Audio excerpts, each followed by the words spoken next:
Here is what nobody tells you about heat in space. Not cold, heat. The most dangerous thermal condition facing any spacecraft, any habitat, any human being beyond Earth's atmosphere is not that things will freeze, it is that they will cook.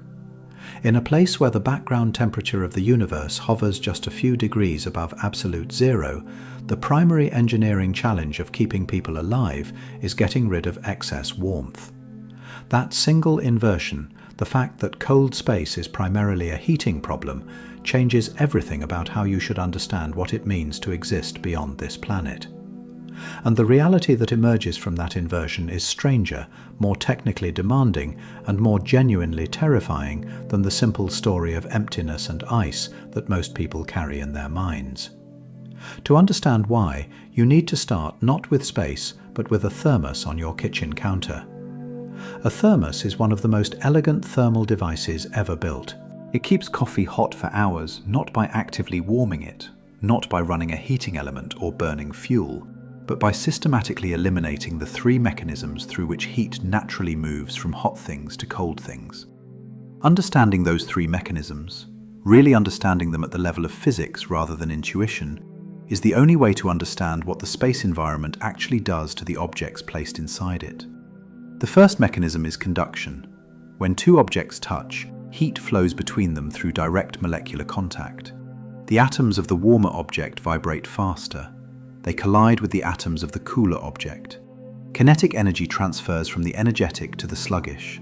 The hot thing gets colder, the cold thing gets warmer. This is why a metal spoon left in hot soup becomes hot. Why a stone floor on a winter morning feels colder than a wooden floor at the identical temperature. The stone conducts heat away from your feet faster than the wood does. Why burns happen when you touch a hot surface. Conduction is fast, direct, and requires physical contact. The second mechanism is convection. Heat moves through fluids, liquids and gases by the physical movement of the fluid itself. Warm fluid expands, becomes less dense, rises. Cool fluid contracts, becomes denser, falls. This circulation creates currents that carry thermal energy from hot regions to cold ones far more efficiently than conduction alone could manage. The reason a pot of soup heats unevenly when you first put it on the stove, the bottom hot, the top still cool, is that convection has not yet established fully. Once it does, the circulation homogenizes the temperature. Wind chill is convection. Air moving across your skin continuously replaces the thin, warm layer your body has heated with fresh, cold air, stripping thermal energy at a rate that stationary air never could. Cold water is more dangerous than cold air at the same temperature, specifically because water's thermal mass and convective efficiency extract heat from a human body far more rapidly than air can. The third mechanism is radiation. Every object above absolute zero emits electromagnetic radiation. The spectrum and intensity of that radiation depends on the object's temperature. At room temperature, human bodies emit primarily in the infrared, invisible to eyes but detectable by infrared cameras. At higher temperatures, objects begin to emit visible light. First dull red, then orange, then white, as the emission spectrum shifts toward shorter wavelengths. The Sun emits most intensely in the visible range because its surface temperature is approximately 5,778 Kelvin. You, sitting in a room, are constantly emitting infrared radiation in every direction. The walls and objects around you are emitting infrared back at you. The net flow of radiant energy depends on the temperature difference. You receive less from the cold wall than you emit toward it. So on net, you are losing thermal energy to the room through radiation, even when the air feels comfortable. A thermos eliminates conduction between its contents and its exterior through the vacuum gap between its double walls. There is no medium to conduct through. It eliminates convection through the same vacuum. Convection requires a fluid, and a vacuum contains none. It reduces radiation through the reflective silver coating on the inner wall surfaces. The silver reflects infrared back toward the contents rather than absorbing it and allowing it to radiate outward. The vacuum of deep space is the thermos gap writ large. An unimaginably vast, nearly perfect elimination of the first two heat transfer mechanisms. No air, no fluid of any kind in meaningful quantities. The interplanetary medium contains roughly 5 to 10 atoms per cubic centimetre, compared to approximately 25 quintillion molecules per cubic centimetre in the air you are breathing right now. That is a difference of roughly 18 orders of magnitude. For practical purposes, the gap between planets is as empty as anything in nature gets. In this near-perfect vacuum, conduction and convection vanish as heat transfer mechanisms. Only radiation remains, and radiation, as your sole channel for exchanging thermal energy with the environment, is slow in a way that feels almost insulting compared to conduction and convection. A human body at normal skin temperature radiates roughly 100 watts of thermal power as infrared light. That sounds like a meaningful amount of power. It is, after all, the equivalent of a traditional incandescent light bulb. But your body has thermal mass. The tissues, fluids, and thermal capacity of a human body represent a reservoir of heat energy that 100 watts would take many hours to meaningfully drain. Calculations based on the Stefan-Boltzmann law of thermal radiation, which precisely describes how much infrared power a warm surface emits, show that an unprotected body in deep space would remain near its living temperature for hours after death from other causes. What kills a human in vacuum is not cold. The depressurization kills first. In a vacuum, the gas dissolved in blood and tissues expands rapidly. The pressure holding the structure of the body together vanishes. Moisture on the tongue and in airways, saliva and mucus begins to vaporize at body temperature because the external pressure keeping it liquid has gone. This is not boiling from heat. It is boiling because the boiling point of water falls to body temperature at near zero atmospheric pressure. Consciousness disappears within 15 seconds as dissolved oxygen in the blood is consumed without replenishment. Irreversible brain damage follows within 4 to 5 minutes. The body, throughout all of this, remains warm. Distinctly, unmistakably warm.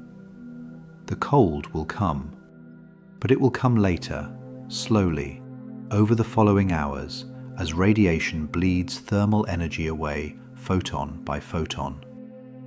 The evidence for this is not theoretical. In 1966, a NASA technician named Jim LeBlanc survived approximately 14 seconds of accidental exposure to near-vacuum conditions inside a testing chamber at what is now Johnson Space Center. He reported, before losing consciousness, the sensation of moisture boiling on his tongue. He reported no sensation of freezing. He suffered no frostbite, no ice crystal damage to any tissue. His skin temperature had not measurably dropped during the exposure. When the chamber was repressurized, he regained consciousness almost immediately, with no lasting injury. The Soyuz 11 crew in 1971, 3 cosmonauts who died when a pressure equalization valve vented their capsule's atmosphere during re-entry preparation, were exposed to vacuum for approximately 11.5 minutes. The recovery team found their bodies not frozen but otherwise intact.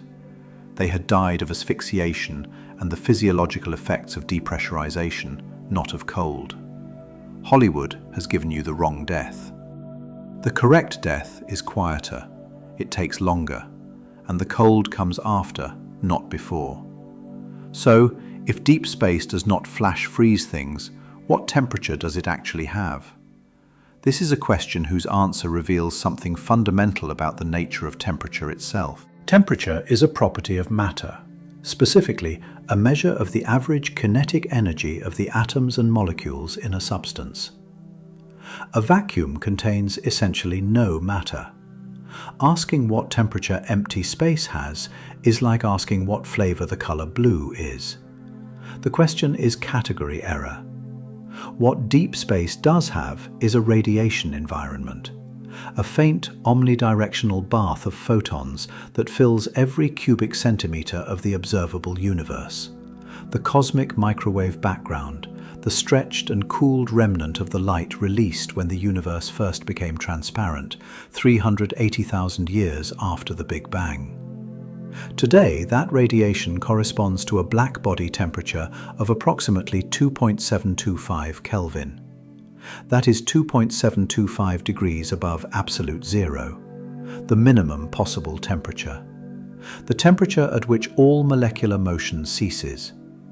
But this number, 2.725 Kelvin, does not mean that objects in space are at 2.725 Kelvin. It means that an object in deep interstellar space, far from any star, with no internal heat source, left alone long enough to reach thermal equilibrium with the background radiation, would eventually settle at 2.725 Kelvin. Getting there, depending on the object's mass and emissivity, could take days, weeks, or longer. The background radiation is a flaw, not a force. It is the temperature you drift toward if nothing else is happening, not the temperature that grabs you the moment you enter the void. The actual temperature of any real object in space depends on a balance among three things: how much radiation it absorbs from the sun and any other nearby sources, how much infrared it emits from its own surfaces, and how much heat it generates internally from electronics, chemical reactions, or biological metabolism. An object absorbing more energy than it emits grows warmer. An object emitting more than it absorbs grows colder. Equilibrium is whatever temperature makes those two quantities equal. And for a spacecraft orbiting Earth, that equilibrium on the sunlit side can be well above 100 degrees Celsius, while on the shadowed side it can fall below minus 150. This asymmetry, blazing hot on one face, savagely cold on the other, simultaneously and constantly, is the defining thermal reality of the space environment. And it is nothing like the uniform cold that most people imagine. The Moon demonstrates this with terrifying clarity. It orbits at the same distance from the Sun as Earth, receiving the same intensity of solar radiation per unit area, but without an atmosphere to absorb, scatter, store, and redistribute that energy, without an ocean to moderate temperature swings, without any fluid medium to carry heat from sunlit to shadowed terrain. Every square meter of lunar surface is thermally isolated from every other square meter, except through the agonizingly slow conduction of heat through rock and regolith. During the lunar day, approximately 14 Earth days long, equatorial surfaces reach 127 degrees Celsius, hot enough to boil water at sea level. Apollo astronauts reported feeling the heat radiating upward through the insulated soles of their boots. During the lunar night, the same surfaces fall to approximately minus 173 degrees Celsius, cold enough to liquefy oxygen. The swing across a single location spans 300 degrees over the course of a month. And in the permanently shadowed craters near the lunar poles, regions at the base of impact craters whose rims are tall enough that direct sunlight has never touched their floors in billions of years, temperatures measured by NASA's Lunar Reconnaissance Orbiter fall to approximately 25 Kelvin, colder than the surface of Pluto, colder than any natural environment measured anywhere else in the inner solar system. So cold that water ice deposited by ancient comet impacts remains frozen there, unchanged, across billions of years of geological time. These craters sit on a world less than 400,000 kilometers from Earth. The most extreme cold in the inner solar system is a short flight away, not at the edge of the solar system, but on our nearest neighbor, created not by distance from the sun, but by the absence of atmosphere to equalize temperatures between sunlit and shadowed ground. The International Space Station experiences a smaller scale version of the same physics every 90 minutes. Each orbit carries the station from direct sunlight, where external surfaces reach approximately 121 degrees Celsius, into Earth's shadow, where those same surfaces cool to approximately minus 157 degrees Celsius. That is a thermal swing of nearly 280 degrees happening 16 times every day to the same piece of metal, driven purely by whether sunlight happens to be striking it at that moment. A bolt on the sunlit face of a truss segment is hot enough to blister bare skin. A bolt on the shadowed face of the same structure, perhaps 30 centimeters away, is cold enough to make the metal dangerously brittle. Both conditions exist simultaneously. Both are real. Both must be managed, not by insulating against cold alone, but by carefully balancing the flow of heat between surfaces at wildly different temperatures. This is why the primary engineering challenge of the space thermal environment is not staying warm. It is managing a three-way war between too much heat on one side, too little on the other, and internally generated waste heat that has nowhere to go except through a carefully designed path of radiation into whichever direction of sky happens to be cold enough to accept it. The International Space Station devotes more mass, more engineering complexity, and more continuous operational attention to rejecting excess heat than to any other single thermal function. Its external thermal control system circulates toxic ammonia coolant through loops mounted along the station's truss structure, carrying waste heat from electronics, life support systems, crew metabolism, and experiment racks out to enormous radiator panels that face the cold anti-solar sky. Those panels, hundreds of square meters of thermally optimized surface coated to emit infrared efficiently, radiate approximately 70 kilowatts of waste heat into space continuously. Without that system operating, the combined thermal output of 6 crew members, plus the waste heat from hundreds of computers and power systems, would render the station uninhabitable within hours. Not from cold, from heat. This is the paradox that the simple narrative of cold space fails to capture. The thermal danger inside a functioning spacecraft is not that the environment will freeze it. It is that the crew and the electronics will heat themselves to death inside a vacuum-insulated shell that has very limited means of getting rid of the warmth they continuously produce. Let us talk about what multilayer insulation actually is, because it is the foundation on which every other thermal system in space is built. And most people who have heard the phrase have never understood what makes it work, or why it exists in the form it does. If you have ever watched footage of a satellite being assembled, you have seen it. The gold or silver blanket material that wraps nearly every surface of every spacecraft ever built. It catches the light and shimmers. It looks almost decorative, like someone wrapped the spacecraft in a gift. It is not decorative. It is the difference between a spacecraft that survives its mission and one that fails within days. Multi-layer insulation, MLI in the engineering shorthand, is a direct application of the thermos principle to spacecraft design. Like a thermos, it works by interrupting the flow of radiant heat through a series of reflective layers separated by gaps across which radiation must jump rather than being conducted through a solid medium. A typical MLI blanket consists of between 10 and 30 individual sheets of thin film, most commonly aluminized mylar or aluminized Kapton, a polyimide material chosen for its ability to survive the radiation environment of space without becoming brittle and cracking. Each individual layer is extraordinarily thin, a fraction of a millimeter, transparent in visible light, reflective in the infrared.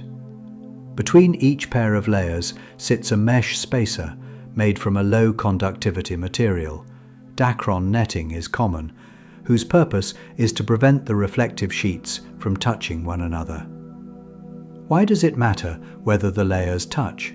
Because even in a vacuum where convection is absent and conduction through a gas is impossible, heat can still travel through solid contact, conduction through the material itself.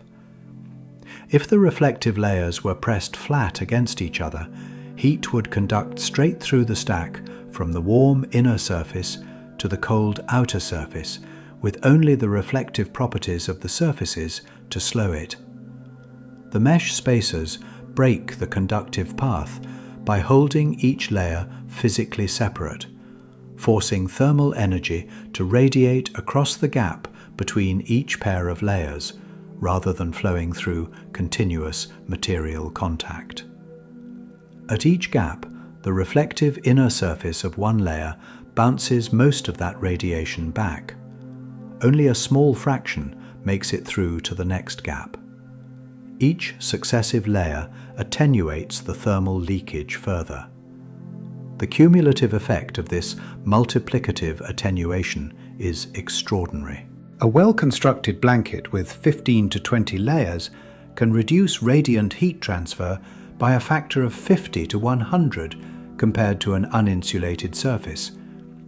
The effective emittance, the fraction of infrared radiation that successfully crosses the full blanket, can be as low as 0.01. That means 99% of the thermal radiation attempting to cross the blanket is reflected back. 1% makes it through. But here is what most descriptions of MLI fail to emphasize. The blanket is not primarily a cold weather garment. It is not simply trying to keep the spacecraft warm the way a coat keeps a person warm. It is a two-way thermal barrier designed to give engineers control over the rate of heat exchange in both directions simultaneously. On the sun-facing side of a spacecraft, MLI blocks incoming solar radiation from overheating the interior. On the shadowed side, MLI prevents the spacecraft's internally generated warmth from radiating away too rapidly into the cold void. The same blanket performs both functions on different faces of the same vehicle at the same moment. Without it, direct sunlight would drive sunlit hull surfaces to temperatures well above water's boiling point, while shadowed surfaces plummeted far below the freezing point of most materials, and the spacecraft's interior would be at the mercy of whichever radiation environment happened to dominate at any given moment. MLI transforms the spacecraft from a naked object helplessly buffeted by the extremes of the solar radiation environment into a controlled thermal enclosure where the rate of heat exchange is slow enough and stable enough that active thermal management systems can handle the residual flows without being overwhelmed. The engineering of MLI blankets is painstaking to a degree that is difficult to convey. Because performance depends critically on the geometry of the layers, how they sit in relation to one another, whether they are compressed at any point, whether the mesh spacers are evenly distributed, every blanket must be custom designed and largely hand-assembled for its specific location on the spacecraft. A single wrinkle that compresses two layers together at one point creates what thermal engineers call a thermal short circuit, a path of enhanced heat conduction that bypasses the reflective attenuation the surrounding blanket provides. A gap or discontinuity where the blanket fails to cover a surface exposes that surface directly to the radiation environment, creating a thermal hotspot or cold spot depending on the sun angle. A penetration through the blanket, a hole where a wire harness passes or where a fastener must reach the underlying structure, must be carefully treated and sealed because each penetration is a potential thermal leak. Engineers treat MLI blankets with the same level of care they give to flight-critical avionics. Because a poorly installed blanket can cause a thermal failure just as surely as a broken heater. And thermal failures in space are rarely repairable. The electric resistance heaters that represent the second tier of spacecraft thermal management are simpler in concept, but equally critical in practice. These are strips or patches of resistive material, nichrome wire, etched foil circuits, or polyimide film heaters, bonded directly to the surfaces of components that must be maintained within specific temperature ranges. A heater on a propellant line keeps hydrazine fuel, which freezes at approximately 2 degrees Celsius, safely above its freezing point through cold orbital passes, or periods when the spacecraft points away from the Sun. A heater on a battery pack maintains lithium-ion cells above the approximately minus 20 degrees Celsius, below which their capacity degrades irreversibly. A heater on an optical instrument prevents the lens housing from contracting enough to distort the alignment of precision optical elements. The thermal controllers that govern these heaters are small thermostatic circuits, typically using bimetallic sensing elements that flex with temperature, opening and closing an electrical circuit at specified set points. When the component temperature drops below the lower set point, the controller commands the heater on. When the temperature rises above the upper set point, the heater turns off. The component temperature oscillates in a narrow band between the two thresholds, maintaining a controlled thermal environment through continuously cycling power. This sounds robust. In many respects, it is. These systems have kept spacecraft alive for decades. But each thermostat is a mechanical device with a flexing element that cycles on and off thousands of times per year, accumulating fatigue with each cycle. Each heater wire is a conductor subjected to repeated thermal expansion and contraction that eventually fatigues the metal at bends and connection points. Each adhesive bond holding a heater strip to its target surface is polymeric material exposed to radiation that degrades polymer chains over time. These are not theoretical failure modes. They are the actual mechanisms by which thermal control components fail on real spacecraft after years of operation. And unlike a heater in your home, where a failed element can be replaced in an afternoon, a failed spacecraft heater is permanent. Whatever it was protecting begins cooling toward whatever temperature the remaining thermal architecture can maintain. Whether that temperature is survivable for the component depends on its thermal environment and its qualification limits, numbers that were calculated and tested before launch, under the assumption that all heaters would function. The heat pipe represents a different approach to thermal management, one that moves heat spatially rather than simply slowing its exchange with the environment. A heat pipe is a sealed tube containing a small quantity of working fluid, chosen for its thermodynamic properties at the relevant temperature range. One end of the pipe is placed in contact with a heat source. The fluid at that end absorbs thermal energy and vaporizes. The vapor travels through the tube to the cooler end, where it condenses, releasing the stored latent heat of vaporization.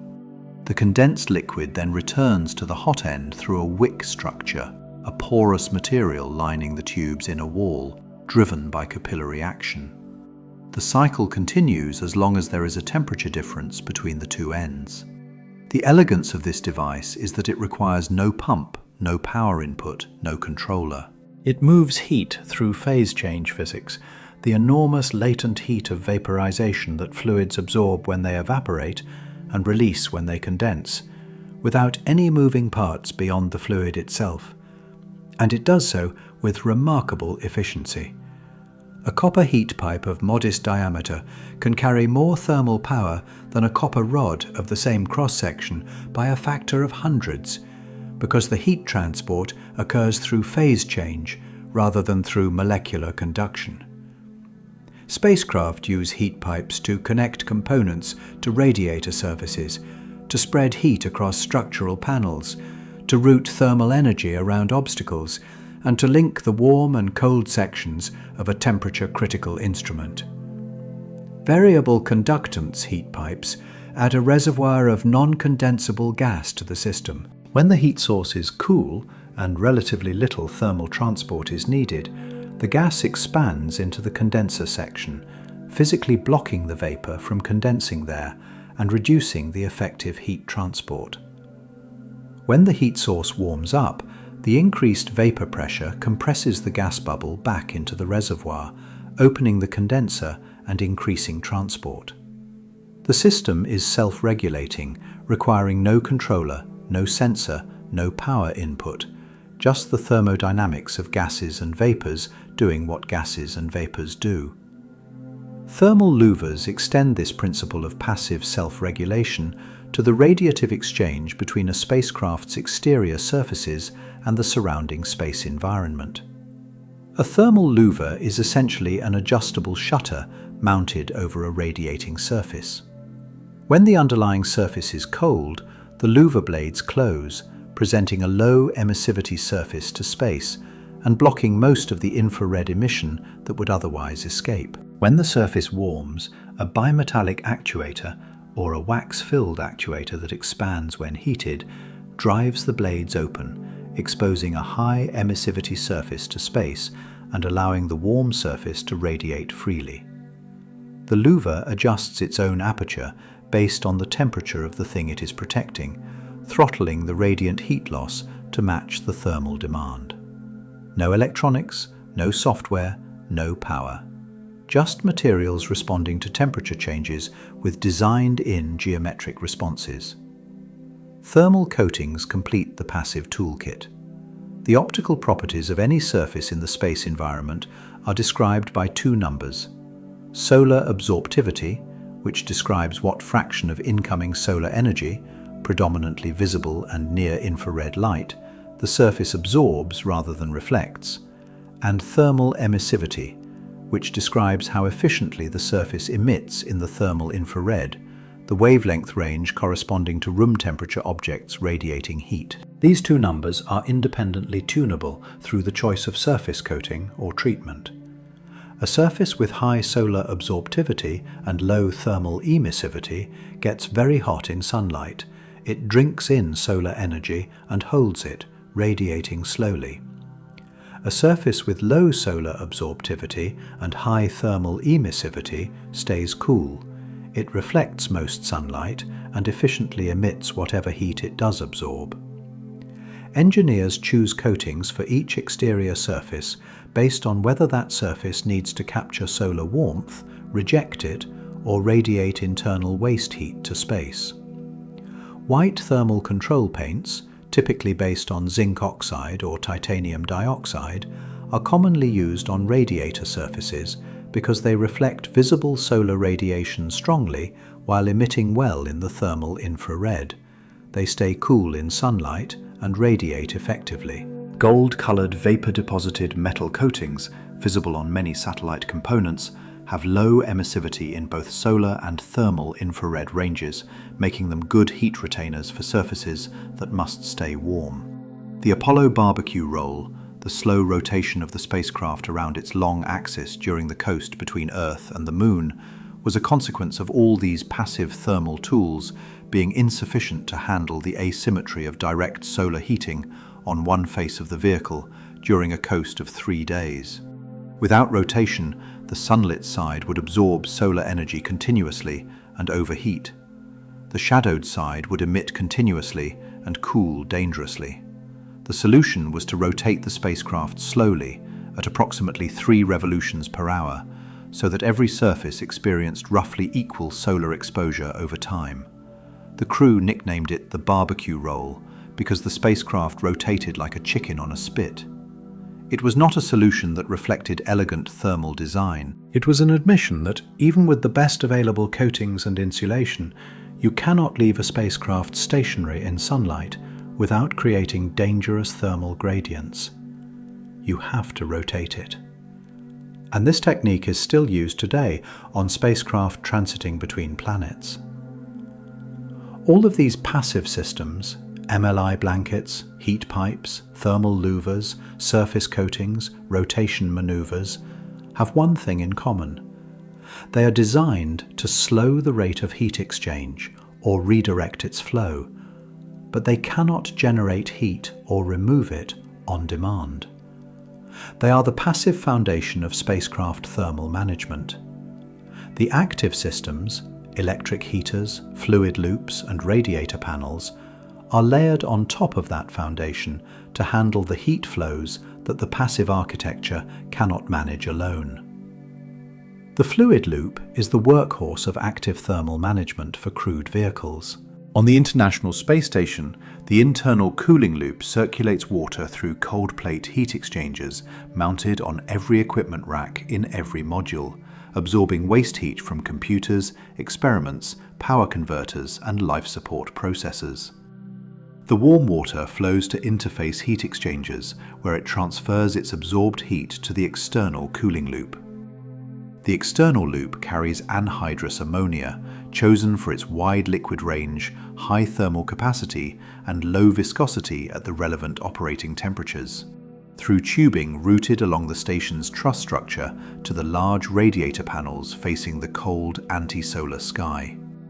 There, the ammonia releases its carried heat as infrared radiation and returns, cooled, to pick up more. The pumps that drive this circulation are themselves electrically powered, drawing from the station's solar array electrical system, consuming power to move the heat that the solar arrays and the crew and the electronics are constantly generating. 70 kilowatts of heat rejection, continuously, around the clock, around the orbit, every 90-minute cycle of sunlight and shadow for the past quarter century. The station has been fighting its internal heat load since the first module was assembled. If the external cooling system stops for any reason, a pump failure, a coolant leak, a valve that sticks closed, the interior temperature begins rising within minutes, not hours, minutes. Because 70 kilowatts of thermal power accumulating inside an insulated shell with no outlet is not a slow process. In 2012, a pump module failure in one of the station's external cooling loops forced a partial shutdown of non-essential systems to keep the remaining single loop from being overwhelmed. Astronauts were dispatched on emergency spacewalks to replace the failed hardware. The urgency was real. The thermal margin between normal operations and the point where the station's interior becomes dangerously warm is measured in hours, not days. This is the operating reality of human spaceflight in Earth orbit, where solar arrays generate abundant electricity, where the 30-minute shadow passes give the radiators cold sky to radiate into, where the sun is close enough and bright enough that thermal management is challenging but tractable. The margins are thin enough that a single pump failure requires emergency response. Now consider what happens as you leave Earth orbit, as the sun shrinks, as the geometry of the thermal problem changes from managing abundance to managing scarcity. As the generous solar energy that powers the active thermal systems begins to fade according to the inverse square law, the most implacable relationship in orbital mechanics. The inverse square law states that the intensity of radiation from a point source decreases with the square of the distance from that source. This is not an approximation or a simplification. It is an exact geometric consequence of the fact that radiation spreads outward in three-dimensional space. A sphere of radius r has surface area proportional to r squared. The same total power crossing each successive sphere must be divided across that growing area. Twice the distance means 1/4 the intensity. 3 times the distance means 1/9. 10 times the distance means 1/100th. At Earth's orbital distance from the Sun, 1 astronomical unit, the solar flux is approximately 1,361 watts per square meter. This is the baseline that every spacecraft designed for Earth orbit is built around. It powers solar arrays. It provides the primary heat source for the thermal balance equations. It is generous enough that thermal management is a matter of redirecting abundance. At Mars, roughly 1.52 astronomical units out, the solar flux has fallen to approximately 590 watts per square meter, still substantial. Rovers and orbiters function well with solar power at Mars, though their arrays must be larger than Earth orbit equivalents. At Jupiter, 5.2 astronomical units from the Sun, the solar flux has fallen to approximately 50 watts per square meter, less than 4% of what Earth receives. This is the boundary beyond which solar power becomes impractical for anything but the most specialized missions. The Juno spacecraft at Jupiter carries 3 enormous solar panel wings with a total area of roughly 60 square meters, the largest solar arrays ever deployed on a deep space mission, and produces only about 400 watts of electrical power from them. Enough for a modest mission, not enough for anything requiring substantial thermal management heater loads. At Saturn, 9.5 astronomical units, solar flux drops to approximately 15 watts per square meter. At Uranus, 19 astronomical units, approximately 3.7 watts. At Neptune, 30 astronomical units, approximately 1.5 watts per square meter. In the interstellar medium where Voyager 1 now travels, beyond 160 astronomical units from the Sun, the solar contribution to a spacecraft's thermal budget is effectively zero. The Sun is a point of light, indistinguishable from the background of stars by intensity. Whatever warmth the spacecraft has, it must have brought with it. The only technology proven to provide both electrical power and thermal warmth beyond the reach of useful sunlight is the radioisotope thermoelectric generator, the RTG. A quantity of radioactive material, in practice almost invariably plutonium-238 in the form of plutonium dioxide ceramic pellets, is sealed inside a shielded container. As the plutonium atoms decay by emitting alpha particles, those particles are absorbed by surrounding material and their kinetic energy becomes heat. Thermocouples, solid-state devices that generate a voltage when their 2 junctions are maintained at different temperatures, are arranged between the hot central heat source and the cold exterior radiator fins. The temperature difference drives a small but continuous electrical current through the Seebeck effect. The conversion efficiency is low. Thermoelectric conversion using the bismuth telluride-based materials historically used in spacecraft RTGs achieves roughly 6 to 7% efficiency. For every 100 watts of thermal power the plutonium produces, only 6 or 7 watts emerge as useful electricity. The remaining 93 or 94 watts are rejected as waste heat through the generator's external radiator fins. And here is the critical insight that most people miss. That waste heat is not wasted. In deep space, far from any solar warmth, that 93% of the RTG's thermal output that does not become electricity is the primary heat source keeping the spacecraft alive. Engineers deliberately design the thermal pathways through the spacecraft's structure to route this warmth to the components that need it. The RTG is simultaneously an electricity generator and a furnace. Its inefficiency as a power converter is, in the thermal economy of the outer solar system, its most valuable property. Voyager 1 and Voyager 2 each launched in 1977, carrying 3 RTGs, producing a combined electrical output of approximately 470 watts at launch.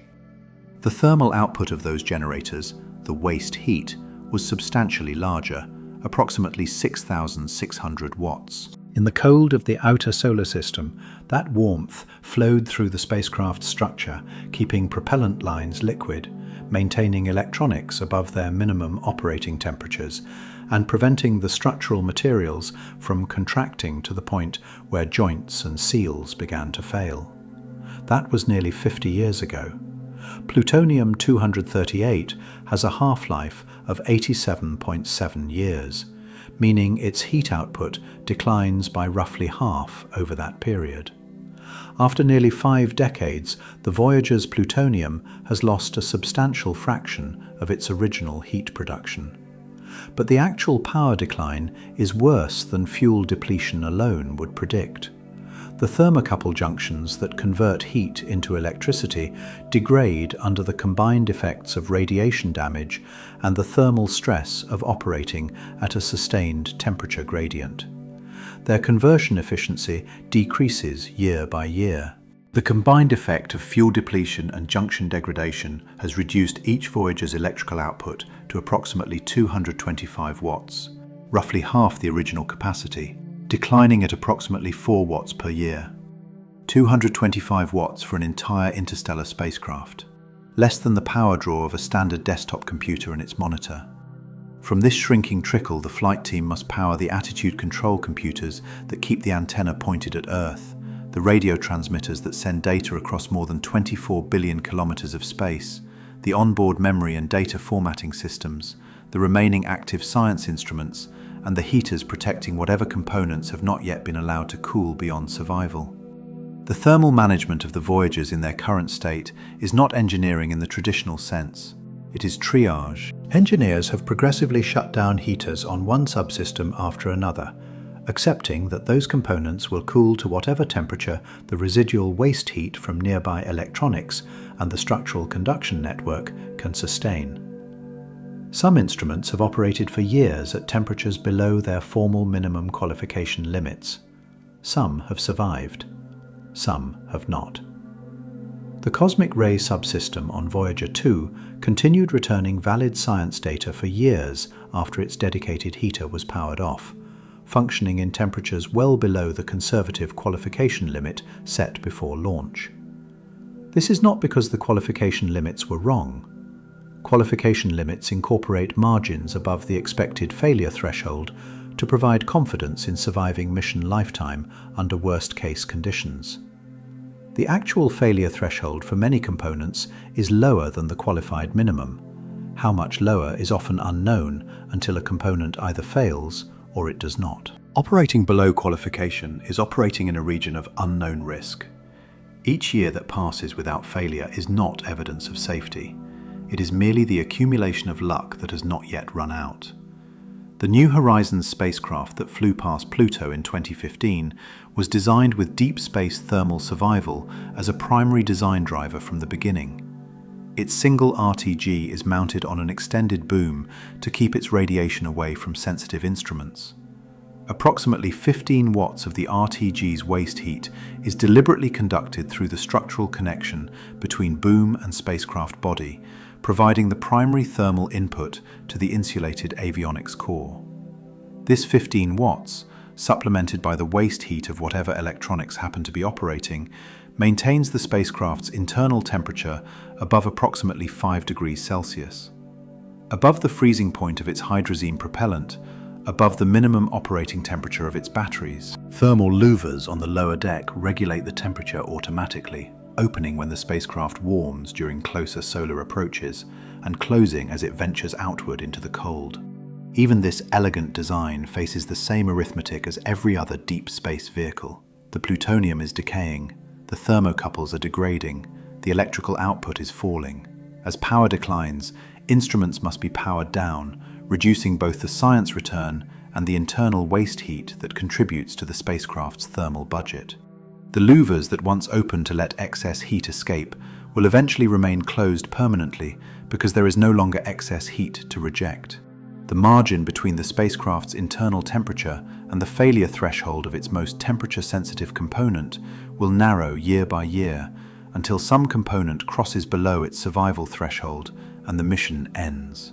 Not in a dramatic moment, not with an alarm or an explosion. In a quiet, gradual failure of the thermal balance that kept it alive. The Mars exploration rovers, Spirit and Opportunity, demonstrate this same thermal fragility playing out on the surface of another world, close enough to the Sun that solar panels provided the primary power, but cold enough that surviving the night required something that solar panels cannot provide: heat that does not depend on sunlight. Both rovers carried 8 radioisotope heater units, small devices each containing a tiny pellet of plutonium-238 that produced approximately 1 watt of continuous thermal energy without any conversion to electricity. These were not power sources, they were pure heat sources, each one a thumb-sized capsule of radioactive warmth that did not care whether the sun was above the horizon or hidden behind a dust storm. 8 watts total per rover, strategically distributed through the electronics compartment and battery section, was enough to prevent the most critical components from freezing during the -80°C Martian nights.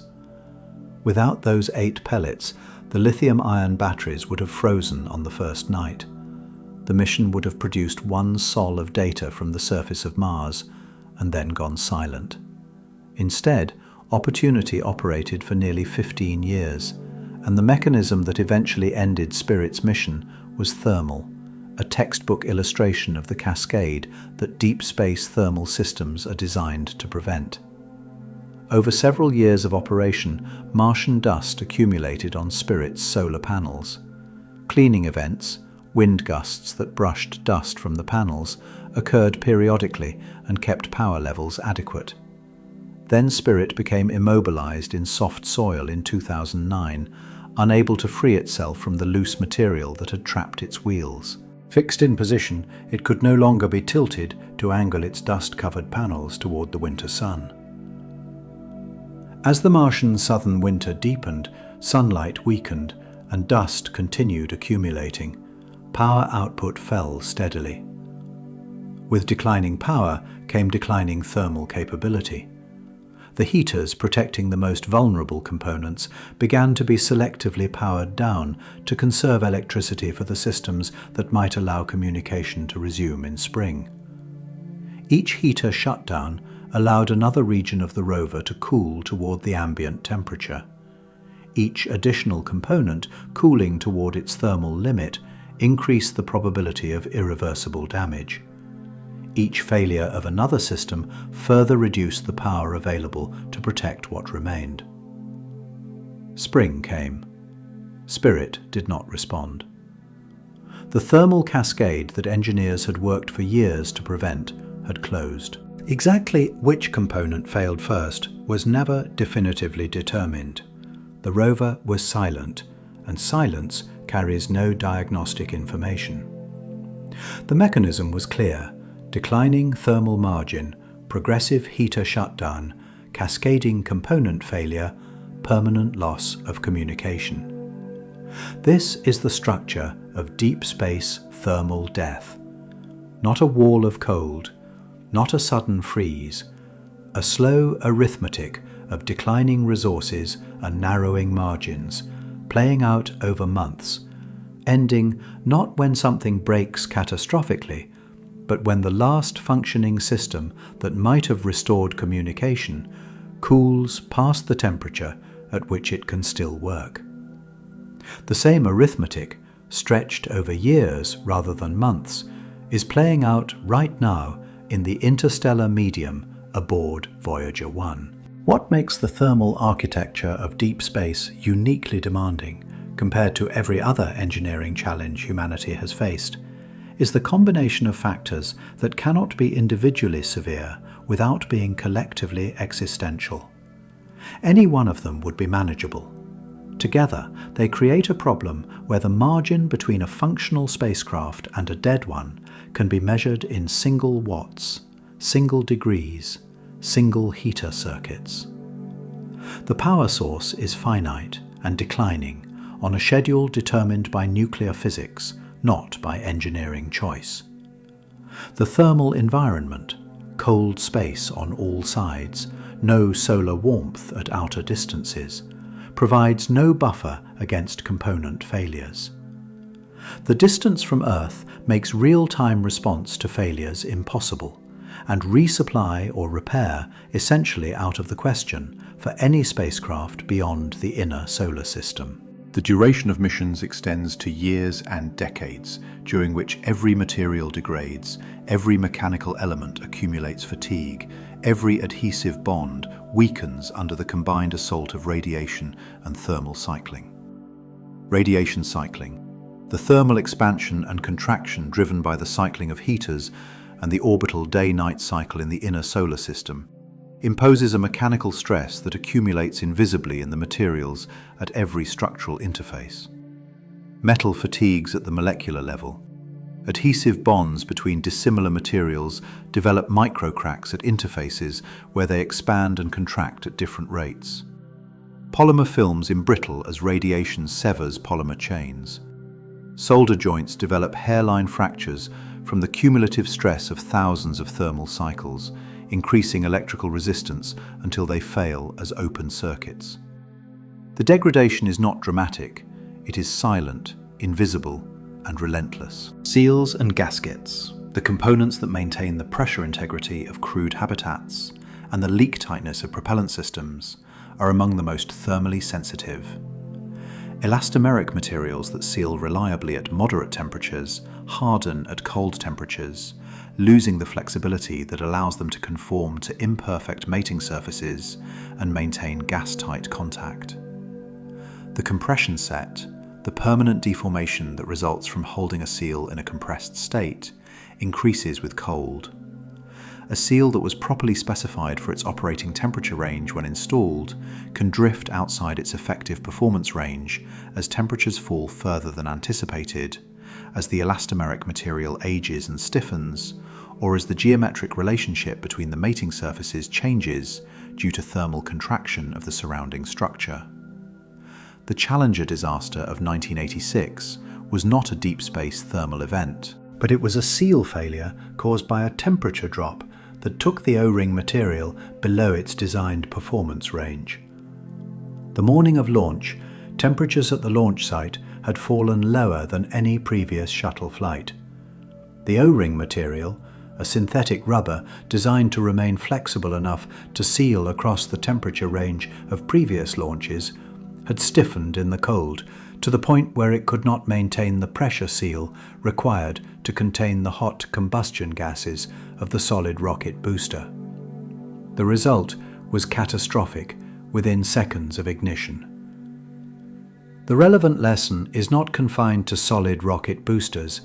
Every elastomeric seal aboard every spacecraft carries a minimum temperature below which its sealing performance degrades to unacceptable levels. Maintaining every seal on a deep space vehicle above that threshold continuously for years with declining heater power and accumulating material degradation is one of the fundamental challenges of long-duration thermal management. Batteries add another dimension of circular thermal dependency that represents one of the most insidious failure modes in deep space thermal design. Lithium-ion cells, the standard for modern space applications, perform optimally near room temperature and lose capacity as they cool. At -20 degrees Celsius, a typical space-qualified lithium-ion cell retains roughly 80% of its room temperature capacity. At -40 degrees, that drops below 50% and permanent damage from lithium plating begins. Below -50 degrees, many chemistries suffer irreversible internal structural changes that destroy capacity and create internal short-circuit risks. Keeping batteries warm enough to function requires heater power. That heater power comes from the batteries themselves through the spacecraft's power distribution system. If the batteries cool enough that their capacity drops significantly, they may no longer be able to deliver the current the heaters draw. The heaters run less, the batteries cool further. Their capacity drops further. The heaters are underpowered further still. This is a thermal-electrical positive feedback loop, a spiral in which each step of degradation enables the next. Engineers call it thermal runaway in reverse. Rather than heating itself to destruction, as some battery failure modes produce, the battery in this scenario cools itself to death. The engineering approach to preventing this spiral is conservative margins, sizing heaters to maintain batteries well above their minimum operating temperature under worst-case thermal conditions, providing redundant heater circuits so that a single heater failure does not collapse the entire battery thermal protection, and positioning battery packs in thermally favorable locations close to the spacecraft's warm interior core rather than near cold exterior surfaces. But margins designed at the beginning of a mission erode as the mission progresses. Generator output declines, insulation performance degrades, the budget shrinks toward the margins and eventually past them. Propellant systems add yet another failure mode that is specifically thermal in character. Hydrazine, the most common propellant for spacecraft attitude control and small velocity changes, freezes at approximately 2 degrees Celsius. Not a cryogenic temperature, a temperature that exists in ordinary refrigerators. But on a spacecraft where heater power is limited and propellant lines run through structural members that connect warm interior volumes to cold exterior surfaces, maintaining every centimetre of propellant line above 2 degrees requires a network of trace heaters, thermostatic controllers, insulation wraps, and thermal engineering attention that is both mass-intensive and power-consuming. A single frozen plug in a propellant line can disable a thruster, prevent attitude control maneuvers, and in some configurations trap pressure between 2 closed valves in a way that stresses fittings and tubing. When the frozen plug eventually thaws, if the heater is repaired or the spacecraft warms for another reason, the mechanical stress of repeated freezing and thawing cycles may have already compromised the structural integrity of the line. Each subsequent freeze-thaw event accumulates damage at the stressed locations, working toward a fatigue failure that may not manifest until a future thruster firing demands pressure and flow that the damaged fitting can no longer sustain. This is the anatomy of deep space thermal vulnerability.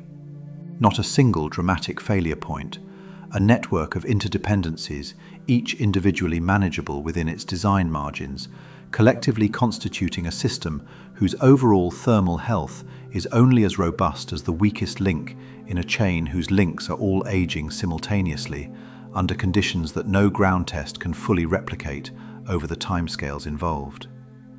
The thermal vacuum chamber testing that validates spacecraft thermal designs before launch is genuinely impressive engineering. Large facilities pump their interiors down to pressures that closely approximate the space environment, cool their chamber walls with liquid nitrogen to provide a realistic cold radiation sink, and illuminate the test article with solar simulators calibrated to replicate the solar flux at the mission's target orbital distance. The spacecraft, or a detailed thermal model of it, is monitored by hundreds of temperature sensors as its thermal state stabilizes under simulated orbital conditions.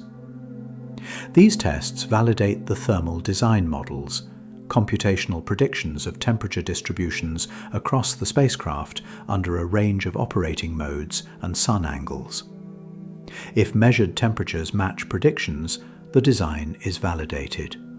If they diverge, the discrepancy must be traced to its cause and corrected before the spacecraft is committed to flight. But chamber tests are fundamentally limited in one crucial respect: duration. A thermal vacuum test runs for days, sometimes weeks. A spacecraft mission runs for years, sometimes decades.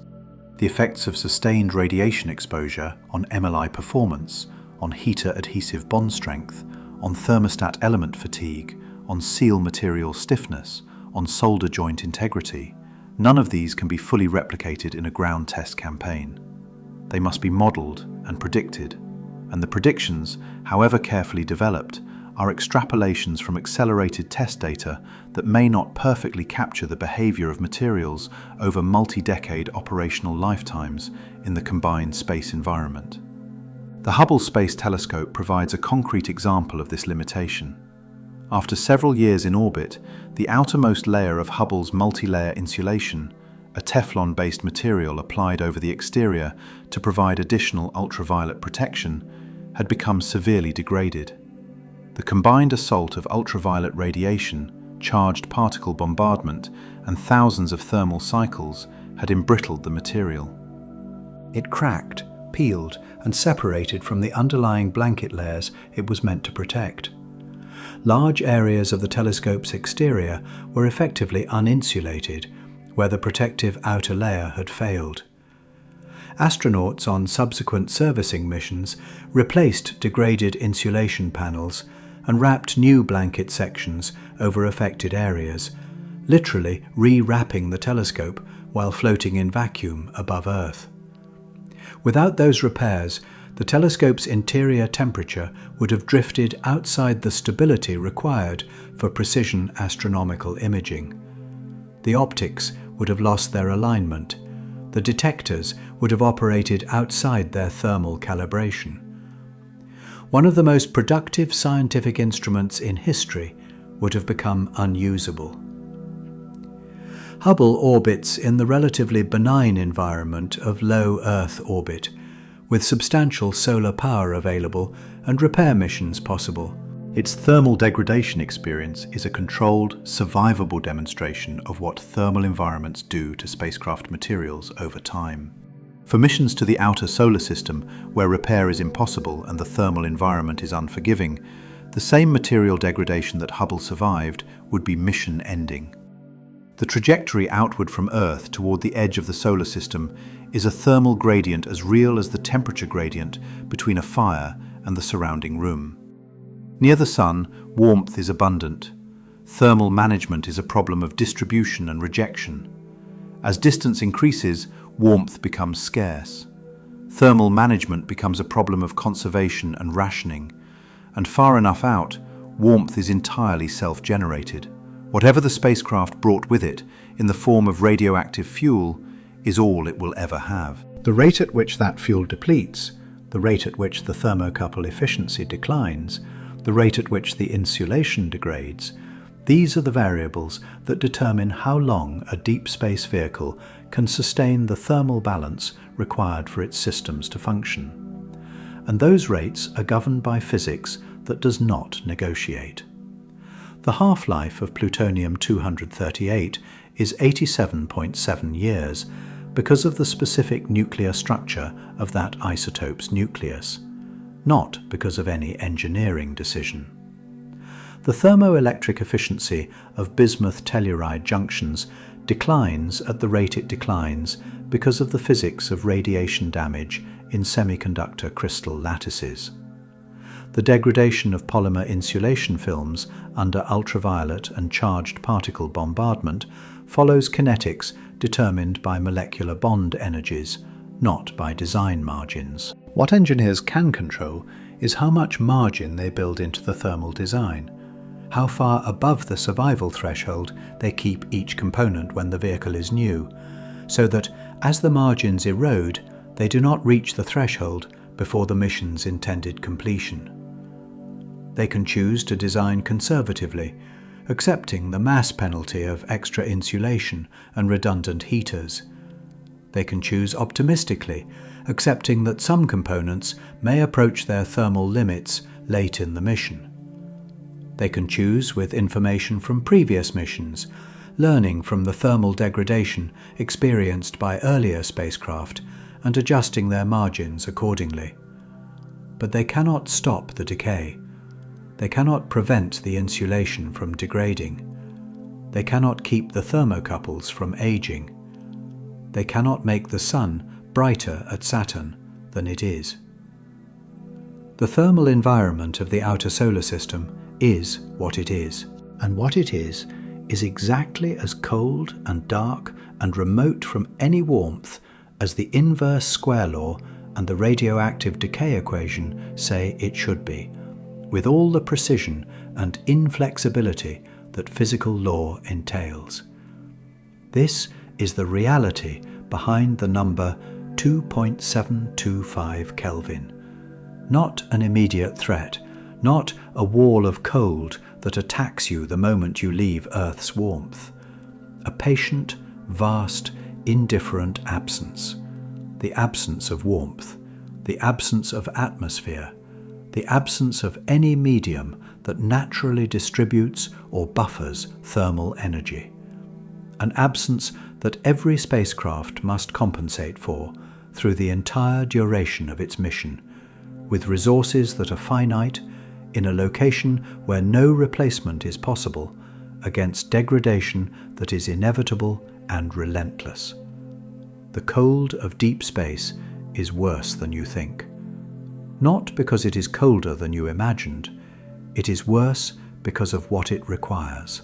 It requires that every watt of warmth be manufactured, managed, and preserved with precision that has no margin for error, for the entire duration of a mission, measured in years or decades, by systems that were built to last, but were not built to last forever, in a place where forever arrives faster than anyone would like.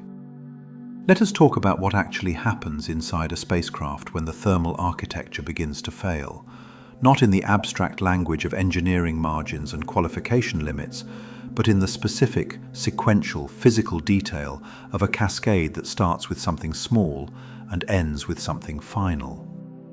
The cascade does not begin with a dramatic component failure. It never does. It begins with something that does not trigger an alarm, that does not appear on the primary mission telemetry displays, that the crew may not notice at all for hours or days. It begins with a change in the thermal environment of one small component. A valve, a seal, a sensor junction that falls just outside its normal operating range and begins behaving slightly differently than it should. Consider a hydrazine propellant line running through the unpressurized section of a deep space transit vehicle, somewhere between the propulsion module and the attitude control thrusters. This line has been operating for 14 months. It carries hydrazine at a temperature carefully maintained above its 2 degrees Celsius freezing point by a trace heater, a thin strip of resistive film bonded to the line's outer surface with thermally conductive adhesive, cycling on and off under the control of a bimetallic thermostat that has been performing this cycling approximately 15,000 times since launch.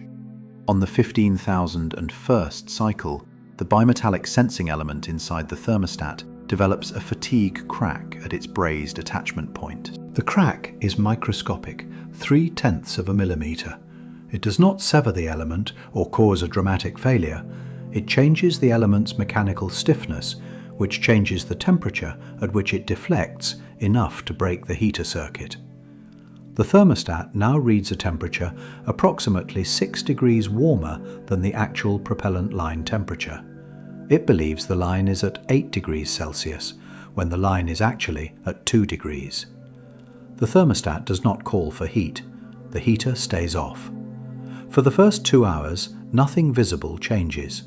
The propellant line cools slowly through the structural material surrounding it, losing heat by conduction to the colder structure and by radiation to the shadowed interior of the propulsion bay. The cooling rate is governed by the thermal mass of the line, the propellant within it, and the surrounding structure, and all of these have significant thermal mass. The temperature drops at perhaps 0.5 degree Celsius per hour. After 4 hours, the propellant line temperature has fallen to 0 degrees. The hydrazine is approaching its freezing point. Its viscosity has increased significantly, slowing flow through the line if the thruster were commanded to fire. The propellant is still liquid, but just barely. After 6 hours, the temperature has crossed 0. A plug of frozen hydrazine has formed in a short section of the line where the thermal connection to the surrounding structure is weakest. A section spanning perhaps 20 centimeters between 2 structural support brackets. The thruster connected to this line is now inoperable. The flight computer, upon its next scheduled attitude correction, commands that thruster and receives no flow. It notes the anomaly in its fault log. It switches to the backup thruster configuration and executes the attitude correction using an alternative set of thrusters on the opposite side of the vehicle.